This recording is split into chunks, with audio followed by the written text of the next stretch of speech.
Hello everyone, welcome to my channel Business Study with Akansha. In previous video we had learned about the characteristics of management principle and the meaning of management principles. Now we will discuss about the importance of management principle, that what are the importance of management principle. तो generally management principles हमारी एक business organisation में बहुत ही बड़ा role play करते हैं.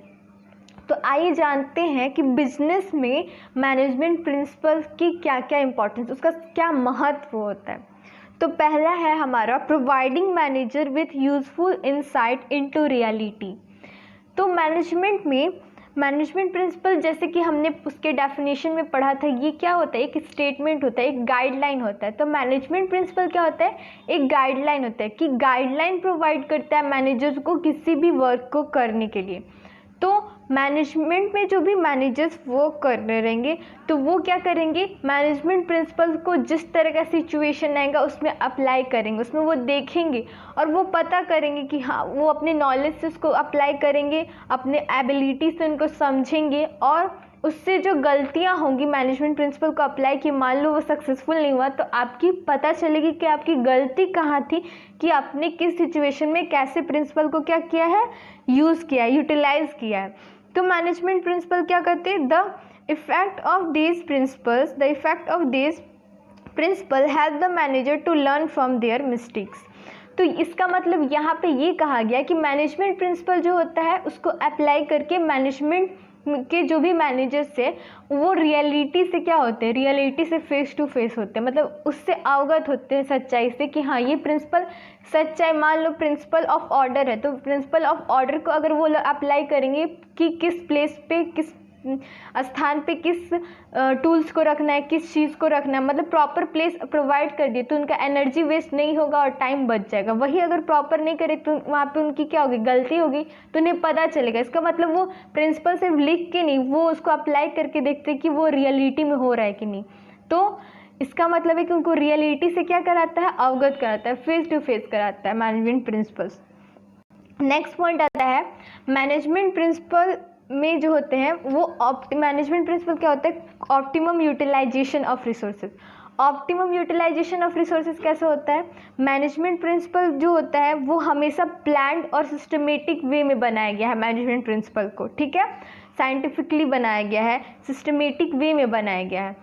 तो management principal में जब साइंटिफिकली और सिस्टमेटिकली बनाया गया तो उसमें मैन और मटेरियल बिना उसके वेस्टेज का कोई भी वर्क करने के लिए उसमें जो प्रिंसिपल्स बनाए गए, जैसे प्रिंसिपल ऑफ ऑर्डर में हम लोग क्या करते हैं, सारी चीज़ का सही प्लेस और man providing best place for every man and material in the organization, जिसके चलते हमारा टाइम और रिसोर्सेज दोनों बच सके, हमारा एनर्जी भी वेस्ट ना हो. अब मान लो आपको कोई सामान लेना है, आपको बोल दिया जाए कि जाके टूल बॉक्स होगा गैरेज में, जाके ले लो, इस रैक में होगा, तो उससे आपको पता चल गया हाँ इस रैक में टूल बॉक्स, आप जाके ले लोगे. वही आपको कोई बोल दे गैराज में रखा हुआ है, जाके टूल बॉक्स ले लो, अब आपको पता नहीं टूल बॉक्स कहाँ है, तो आप पूरे गैराज में ढूंढ लोगे, आपको नहीं मिलेगा. तो इससे क्या हुआ, आपका एनर्जी भी वेस्ट हुई, आपका टाइम भी वेस्ट हुआ. लेकिन मैनेजमेंट पे इसी चीज़ का ध्यान रखते हुए हमारा पूरी तरह से रिसोर्सेज और क्या, टाइम और एनर्जी सबको बचाया जाता है. तो इसी को हम लोग कह सकते हैं management principle is optimum utilization of resources. Next point हमारा आता है, ये थोड़ा धुंधला हो गया है, हम समझा देंगे. इसमें साइंटिफिक डिसीजन, मतलब साइंटिफिक डिसीजन मैनेजमेंट प्रिंसिपल के थ्रू कोई भी मैनेजर ले सकता है. एक ऑर्गेनाइजेशन में मैनेजर्स को बहुत सारे decision day to day life में लेने पड़ते हैं, मतलब डे टू डे बिजनेस में लेने पड़ते हैं. तो मैनेजमेंट प्रिंसिपल क्या करता है, ये क्या है, एक बेस है, क्या है, एक गाइडलाइन है. तो मैनेजर इसी के थ्रू कोई भी डिसीजन लेता है और वो क्या रहता है, सिस्टमेटिकली और साइंटिफिकली होता है. तो मैनेजमेंट प्रिंसिपल ये इनेबल कराता है मैनेजर को ताकि वो कोई भी डिसीजन क्या लेके साइंटिफिकली ले सके. नेक्स्ट आता है मीटिंग चेंजिंग इन्वायरमेंट रिक्वायरमेंट. हमारे बिजनेस में बिजनेस इन्वायरमेंट आता है। इसके बाद नेक्स्ट चैप्टर आप लोग का बिजनेस इन्वायरमेंट है, सबसे इंटरेस्टिंग और मेरा फेवरेट चैप्टर है, आपको वो पढ़ने में बहुत मज़ा आएगा। तो बिजनेस इन्वायरमेंट मतलब बहुत सारे के बिजनेस इन्वायरमेंट में चेंजेस आते रहते हैं और उसी चेंजेस को क्या करता है मैनेजर्स को अपने ऑर्गेनाइजेशन में क्या करना रहता है, वो क्या कहता है अप्लाई करना रहता है, उसको लागू करना होता है। तो मैनेजमेंट प्रिंसिपल क्या करता है, इनेबल कराता है ताकि वो मैनेजमेंट प्रिंसिपल्स का यूज़ करके अपने मैनेजमेंट को अच्छी ऊंचाइयों में पहुंचा सके, अच्छे मतलब राइट डायरेक्शन में, राइट प्लेस पे क्या करे, अपने मैनेजमेंट को क्या कर, मैनेजमेंट ऑर्गेनाइजेशन को क्या कर सके, पहुंचा सके। तो अब मान लो कि बिजनेस इन्वायरमेंट चेंज हुआ तो आपने सही प्रिंसिपल्स का यूज़ करके अपने कंपनी को क्या किया, बिजनेस इन्वायरमेंट के हिसाब से ढाल दिया, तो आपकी कंपनी क्या करेगी, सक्सेसफुली रन करेंगी। और बिजनेस इन्वायरमेंट जिस तरह से होता है तो आप अपने बिजनेस में जो भी मैनेजमेंट प्रिंसिपल है उसको भी आप मॉडिफाई करके और अपने ऑर्गेनाइजेशन में क्या कर सकते हैं, अप्लाई कर सकते हैं। नेक्स्ट पॉइंट आता है इफेक्टिव एडमिनिस्ट्रेशन। इफेक्टिव एडमिनिस्ट्रेशन जो होता है सिर्फ मैनेजमेंट प्रिंसिपल के द्वारा ही क्या किया जा सकता है, उसको ये लाया जा सकता है। अब administration is the function of top level management. Administration मतलब सिर्फ टॉप लेवल ही परफॉर्म करता है, एडमिनिस्ट्रेटिव लेवल का, एडमिनिस्ट्रेटिव मतलब उच्च स्तरीय में जो भी व्यक्ति काम कर रहे हैं वही एडमिनिस्ट्रेटिव और टॉप मैनेजमेंट में लोग आते हैं, ठीक है। तो मैनेजमेंट प्रिंसिपल में आप मैनेजमेंट प्रिंसिपल में डिफरेंट प्रिंसिपल है, जैसे कि यहाँ पे एग्जांपल में दिया unity of command, scalar chain, unity of direction और कौन सा है, हारमोनी नॉट डिस्कॉर्ड। ये सब डिफरेंट प्रिंसिपल्स है जिसके थ्रू वो इस प्रिंसिपल को मैनेजमेंट जो टॉप लेवल मैनेजर्स हैं वो इसको ध्यान में रखते हुए कोई भी प्लान्स एंड पॉलिसी फॉर्म करते हैं, जिस वजह से इनका क्या करता है ऑर्गेनाइजेशन सिस्टमेटिकली और सक्सेसफुली क्या करता है, रन करता है। तो management principle enable any organization to be a effective administration. Next point आता है फुलफिलिंग सोशल रिस्पॉन्सिबिलिटी। बिजनेस जो होता है बिजनेस क्रिएशन होता है एक सोसाइटी का, मतलब सोसाइटी द्वारा ही उसको बिजनेस को क्रिएट किया जा सकता है। मतलब आप मान लो जिस सोसाइटी में आप रह रहे हैं वहाँ से आप रिसोर्सेज ले रहे हैं, उनका ज़मीन ले रहे हैं, तो आपको जब उतनी सारी चीज़ें आपको सोसाइटी के द्वारा, समाज के लोगों के द्वारा मिल रही है तो आपका भी कर्तव्य बनता है कि आप बिजनेस रिस्पॉन्सिबिलिटीज़ को क्या करें, सोशल रिस्पॉन्सिबिलिटीज़ को क्या करें, फुलफ़िल करें, उनकी जो रिस्पॉन्सिबिलिटी है उनको फुलफ़िल करें।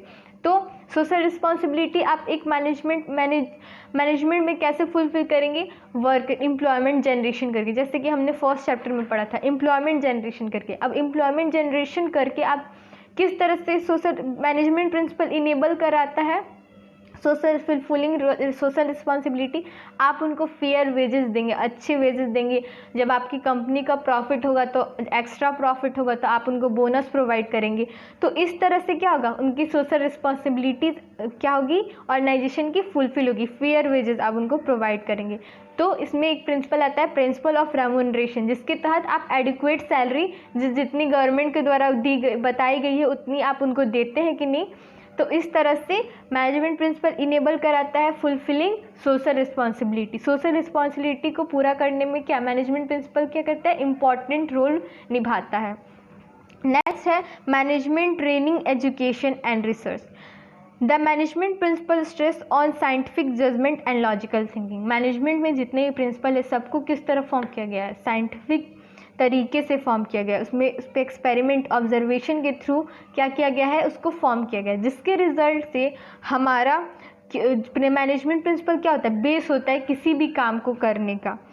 तो उससे हम लोग क्या करते हैं, मैनेजमेंट के जो प्रिंसिपल है उसको हम लोग क्या करते हैं अपने डेली मतलब उस पर क्या करते हैं, रिसर्च करते हैं, उसमें मोर डेवलपमेंट करते हैं, अपने नॉलेज में और इंक्रीजमेंट आते हैं। जब हम लोग जानते हैं कि मैनेजमेंट प्रिंसिपल क्या होता है, बेस होता है किसी भी काम को करने का, तो इसीलिए मैनेजमेंट प्रिंसिपल को बेस माना गया है। और इसी वजह से ट्रेनिंग होता है, डेवलपमेंट होता है किसी भी ऑर्गेनाइजेशन में जो मैनेजर्स वर्क कर रहे रहते हैं उनका। और जो हमारा एंट्रेंस एग्ज़ाम होता है बीबीए के लिए, एमबीए के लिए, तो उसमें भी जो एप्टीट्यूड एग्ज़ाम्स हमारे कंडक्ट होते हैं उसका बेस क्या होता है, मैनेजमेंट प्रिंसिपल्स ही होते हैं। तो मैनेजमेंट प्रिंसिपल को हमने ट्रेनिंग के लिए भी यूज़ किया, एजुकेशन के लिए भी किया और रिसर्च के लिए भी यूज़ किया। तो इसलिए मैनेजमेंट प्रिंसिपल की हमें हर जगह ज़रूरत पड़ती है। इस तरह से हमारा क्या हम अब importance of management principle complete हुआ। अब हम लोग जानते हैं Fayol principle of management. Fayol कौन था, फ्यूल ने कौन कौन से प्रिंसिपल ऑफ मैनेजमेंट दिए, उनका मेजर कंट्रीब्यूशन क्या रहा गया। तो हेनरी फ्यूल क्या था, हेनरी फ्यूल का जन्म हुआ था 1841 में फ्रांस में। उन्हें 1860 में माइनिंग इंजीनियर की क्या हुई डिग्री मिली और उन्होंने उस टाइम कोल माइनिंग में इंजीनियरिंग का काम करना शुरू कर दिया। 1888 में 19 हम बोले जा रहे थे समय से, सॉरी, 1841 में उनका जन्म हुआ। 1860 में उन्हें डिग्री मिली कोल माइनिंग इंजीनियर की और उन्होंने कोल माइनिंग कंपनी में क्या किया, इंजीनियरिंग का काम करना स्टार्ट कर दिया। In 1888 he was promoted as managing director, उनको कंपनी का MD बना दिया गया। उस टाइम उनकी कंपनी क्या करती थी, इंसॉल्वेंसी मतलब क्या, दिवालिया उसका निकलने के हालात में थी। तो उन्होंने क्या किया, उन्होंने काम के दौरान बहुत सारे ऑब्जर्वेशंस किए, एक्सपेरिमेंट किए, उन्होंने बहुत कुछ ऑब्जर्व किया और उसी से उन्होंने 14 प्रिंसिपल्स ऑफ मैनेजमेंट क्या किए, डेवलप किए, जिसके थ्रू उन्होंने अपनी कंपनी में उसी प्रिंसिपल को अप्लाई किया और उसी प्रिंसिपल के बाकायदे मतलब उसी प्रिंसिपल को यूज़ करने के बाद उनकी कंपनी क्या की, अच्छे से रन करने लगी। और 30 साल बाद जब उनकी कंपनी अच्छे से रन करने लगी और सक्सीड हो गए वो, he accepted the challenge and applied his manager technique to bring out the company from this situation and succeed. और वो क्या किए, सक्सेसफुल रह गए अपने उस प्रिंसिपल को अपना जैसे ही उन्होंने लागू किया, कंपनी उनकी अच्छे से वर्क करने लगी और सारा कुछ अच्छा हो गया। और ही retired after 30 years the company as leading as coal steel company with strong financial background. देखिए उन्होंने बस इसी 14 प्रिंसिपल का यूज़ करके अपनी कंपनी को बहुत बड़ी ऊंचाइयों तक पहुंचा दिया। और जब उन्होंने उस कंपनी से रिटायरमेंट ली तो उस टाइम उनकी कंपनी ऊंचाइयों को छू रही थी। तो यही होता है इम्पॉर्टेंस 14 प्रिंसिपल ऑफ मैनेजमेंट का। तो हम लोग आगे पढ़ेंगे। अब मेजर कंट्रीब्यूशन फ्यूल्स की क्या रहे। फ्यूल्स को क्या कहा गया है, आप father of management study and thought इनको कहा जाता है, क्योंकि इन्होंने 14 प्रिंसिपल क्या किया था, बनाया था। तो इन्होंने पहला बताया कि जो भी टेक्निकल स्किल्स और मैनेजरियल स्किल्स हैं दोनों डिफरेंट हैं। टेक्निकल मतलब टेक्नोलॉजी से रिलेटेड और मैनेजर मतलब मैनेजर लाइन से, मैनेजमेंट लाइन से। तो इन्होंने दोनों के बीच में क्या किया, डिस्टिंक्शन बताया। इन्होंने ही सबसे पहले 5 फंक्शंस ऑफ मैनेजमेंट को क्या किया, खोज किया, जो कि मेजर फंक्शन अभी मैनेजमेंट में कंसीडर किया जाता है, which is planning, organizing, staffing, directing and controlling. और तीसरा है, इन्होंने क्या किया, 14 प्रिंसिपल्स ऑफ मैनेजमेंट क्या किया, 14 प्रिंसिपल ऑफ मैनेजमेंट डेवलप किया, जो कि क्या हो गया, act as a guideline for manager to perform manager activities in any organization. अब हम लोग आगे बढ़ेंगे और जानेंगे हमारा फर्स्ट प्रिंसिपल्स ऑफ मैनेजमेंट क्या है। तो पहला है principal of management develop by fuel. पहले फ्यूल के द्वारा कौन कौन से प्रिंसिपल मैनेजमेंट में क्या डेवलप किए गए। फर्स्ट आता है हमारा division of work. Division of work, यहाँ पे इससे थोड़ी सी क्लियरिटी आ रही है आपको। आपने क्या करना है, उस चीज़ आपको डेफिनेशन बिल्कुल नहीं याद करना है, ये तो आप कभी गलती करिएगा ही नहीं। आप बस प्रिंसिपल माइंड में रखिएगा, उसी से आपको उसका डेफिनेशन निकल के आ जाएगा, उसमें क्या होता है क्या नहीं होता है आपको सब वहीं से क्लियर होगा। तो पहला है हमारा डिवीज़न ऑफ वर्क। डिवीज़न मतलब डिवाइड करना, डिवीज़न मतलब बांटना, ऑफ वर्क को बांटना, काम को बांटना। यहाँ पे क्लियर हो गया, काम को बांटना। तो पहला है हमारा डिवीज़न ऑफ वर्क। तो इस according to this principle whole work of an organization must be divided into small units, small parts to each and every individual based on their capability, qualification and experience।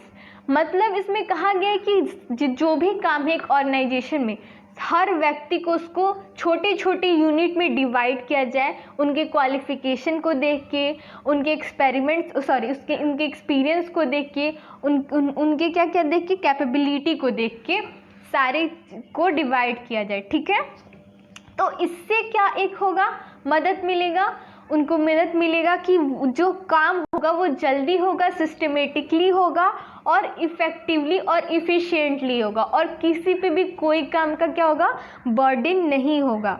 जैसे कि आप example ले लो एक bank का। Bank में एक आदमी आपको रिसिप्ट, जैसे बैंक में एक आदमी होता है कैश रिसीव करने वाला होता है, एक आदमी दूसरे जगह पे कैश देने वाला होता है, कोई एंट्री कर रहा रहता है पासबुक में, वहाँ पे वो अलग होता है। तो उसमें क्या होगा, जब एक ही आदमी एक काम को बार बार करेगा तो उसमें क्या होगा, स्पेशलाइजेशन आ जाएगा उस काम को लेके, मतलब वो क्या हो जाएगा, उस काम को लेके प्रोफेशनल हो जाएगा, मतलब वो काम वो बहुत अच्छे तरीके से कर पाएगा और उससे अच्छा काम वो कोई उस ऑर्गेनाइजेशन में परफॉर्म नहीं कर पाएगा, मतलब इफ़िशिएंटली वो वर्क को क्या करेगा, परफॉर्म कर पाएगा। तो इसके क्या पॉजिटिव इफेक्ट होंगे, जैसे कि मैंने अभी बताया, स्पेशलाइजेशन हो जाएगा। जब भी कोई वर्क क्या होगा, क्वालिफिकेशन के आधार पे डिवाइड किया जाएगा, मतलब जिसकी जितनी कैपेबिलिटी है, क्वालिफिकेशन है, अगर उस हिसाब से उसको बांटा जाएगा तो उनमें क्या एक स्पेशलाइजेशन आ जाएगा, विशेषता आ जाएगा, मतलब उस काम को लेके वही विशेषज्ञ हो जाएंगे। नहीं होता है, चिकित्सक कोई विशेषज्ञ होते हैं, जैसे जानवर विशेषज्ञ होते हैं तो वो जानवरों के बारे में अच्छे से बता पाते हैं, अब वो इंसानों के बारे में उतने अच्छे तरीके से नहीं बता पाएंगे जितने जानवरों के बता पाएंगे। उसी तरह से अगर एक आदमी को काम दे दिया जाए कि हाँ आपको परचेज डिपार्टमेंट में परचेज मैनेजर का काम दिया गया, तो सेल्स डिपार्टमेंट वाला तो नहीं बता पाएगा, इसलिए उसको क्या हो गया, स्पेशलाइजेशन हो गया उस फील्ड में। दूसरा होगा इम्प्रूव इफ़िशियंसी। यहाँ पे इम्प्रूव इफ़िशियंसी कैसे इम्प्रूव होगी, जब एक ही आदमी एक काम को बार बार करेगा और बार बार उसको वही काम करना होगा, तो और उसको उसके अलावा कोई काम नहीं मिलेगा, तो इससे क्या होगी, उसकी इफ़िशियंसी इम्प्रूव होगी और वो बिना रिसोर्सेज को वेस्ट करके अच्छे से अपने काम को क्या करेगा, परफॉर्म कर रह पाएगा। Consequence of violation of this principle, ये प्रिंसिपल नहीं किसी कंपनी में अप्लाई करने से क्या क्या उसके नेगेटिव इफेक्ट आ सकते हैं, वो है लैक ऑफ इफिशिएंसी को होगा, सिंपल है, स्पेशलाइजेशन नहीं होगा। जब ये प्रिंसिपल होगा नहीं तो ये सब जो हम ऊपर बताए वो होगा ही नहीं, और chances of duplication of work. अब मान लो आपने जो कंपनी में जो टास्क है वो आपने एक आदमी को भी दे दिया, अब आप दूसरे आदमी को भी वही काम दे दिया, तीसरे आदमी को भी वही दे दिया, तो अब क्या हो गया, एक ही आदमी एक काम को 3 बार कर देगा, तो क्या हो गया, डुप्लीकेशन ऑफ वर्क हो जाएगा। तो इस तरह से हमारा फर्स्ट प्रिंसिपल कंप्लीट हुआ, जो कि है हमारा डिवीज़न ऑफ वर्क। हम जब ये 14 प्रिंसिपल कंप्लीट हो जाएगा तब आप लोग को एक फॉर्मूला बताएंगे इसको याद रखने का, बहुत ही आसान एक सेंटेंस के तरीके से है। अब हमारा नेक्स्ट प्रिंसिपल आएगा अथॉरिटी एंड रिस्पॉन्सिबिलिटी, तो इसके बारे में हम लोग नेक्स्ट वीडियो में आगे पढ़ेंगे। अभी समय हो गया है आपसे विदा लेने का। Thank you. अगर आपको कंसेप्ट क्लियर हो तो आप इसको शेयर करना ना भूलिएगा, और stay connected with my channel business study with Akanksha.